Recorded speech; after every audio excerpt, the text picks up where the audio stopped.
I remember when I lost Hi, my name's Frank, And I'm Sophia. and we're violating a norm.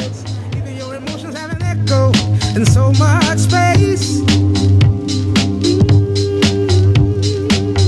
And when you're out there, For this experiment, we're going to take social norms that surround comfort zones and personal space boundaries and break these norms by intruding in the personal space of a complete stranger. For example, say your boyfriend or your girlfriend decides to kiss you on the neck or rest their head on your lap while you're spending quality time together in front of the television. This is okay, but what if a complete stranger decided to do this to you while you're on the bench at the park?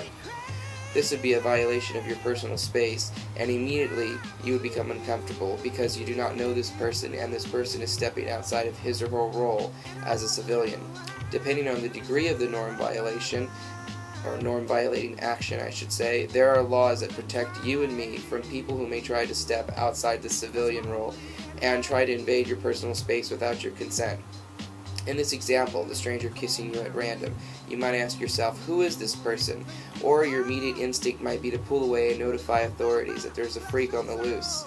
We have different levels of comfort zones for each social relationship, and each social relationship carries a different set of norms. I think you're crazy.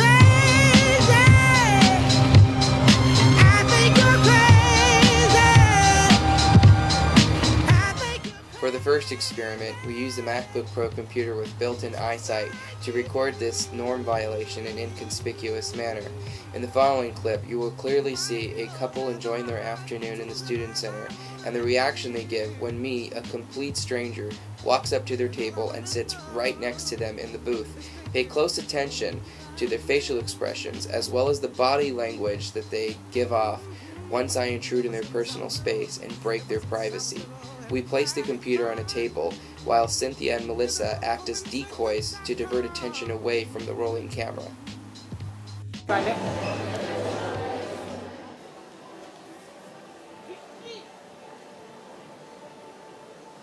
Now, as you can see, the couple's engaging in typical conversation. Notice how they shift immediately after I have a seat with them at the table, not really saying a word to them.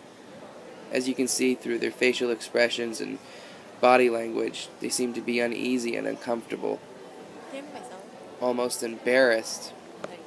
At about right here, she starts asking me, who are you? And I say, I'm Frank, who are you? And right away we start having a little conversation. It isn't until I start engaging into an actual conversation with them and somehow introduce myself to them that they start smiling and getting a little bit more comfortable, and they still do not know that this is an experiment.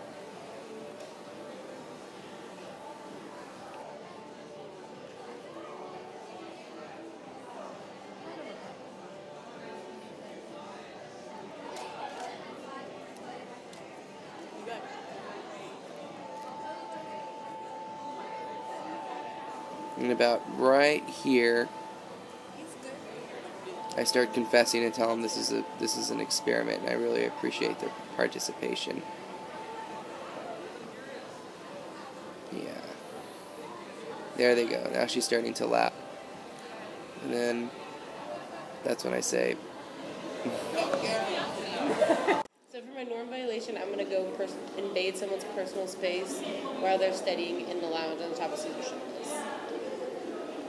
I expect people to kind of give me the what the F look and probably shift their way and look elsewhere.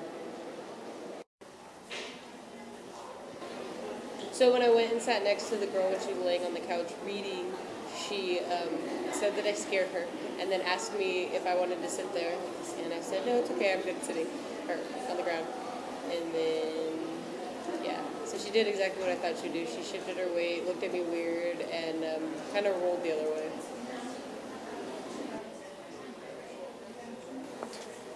Cynthia continued to sit there, and as you start to notice, you can still see the change in behavior from before Cynthia sat on the floor next to her, and after. She seems a little bit more uncomfortable and uneasy, especially with Cynthia being so close to her body right there.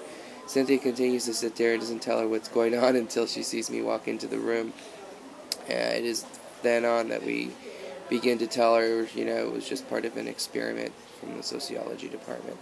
And she seems a little bit more dazed and confused about that rather than the norm violation. But one thing that you do notice is that the people seem to change slightly after you begin to engage in a conversation with them, or you start to talk to them.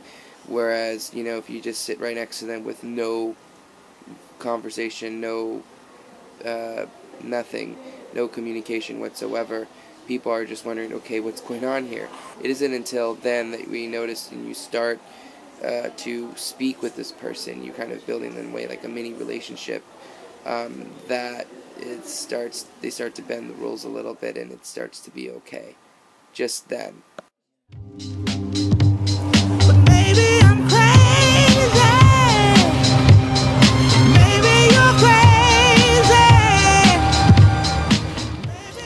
So, Melissa, tell us what you thought about this whole experiment from an observer's point of view.